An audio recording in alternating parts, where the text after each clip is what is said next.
Matt says, how does the return on investment on Google Ads compare with the likes of Facebook ads and other social media advertising?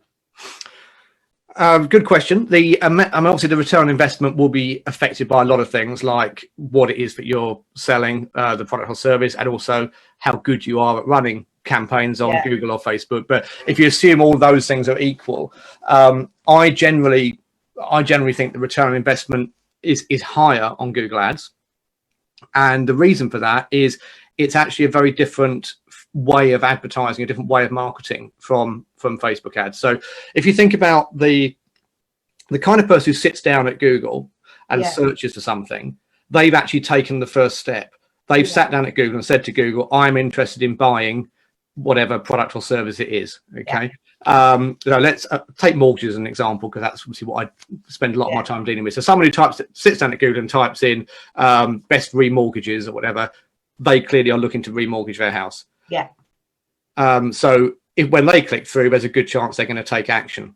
Now, on the other hand, someone who sees your advert on Facebook, people do not go on Facebook looking to get a mortgage or looking to get a new accountant or any of those kinds of things. So they've gone on Facebook to look at what their friends are up to, or look at pictures of cats, or stalk their ex, or whatever it is they're doing. And so your advert is interrupting them. It's interruption marketing. Right. First of all, so that's the first hurdle you've got to get over. The fact you've got to get over the hurdle of, will they even notice your ad or pay it any attention? And then if they do click it, the next hurdle you've got is, well, they've clicked your ad, but they didn't have their mortgage buying hat on at that time. So you've got to shift them from what they were planning to do to what you're doing now. So you've got a lot more hurdles to overcome there. So if they do click your ad, there's less likelihood, and okay, I'm generalizing here, but there's less likelihood that they will immediately fill in an inquiry form or make a purchase from your site.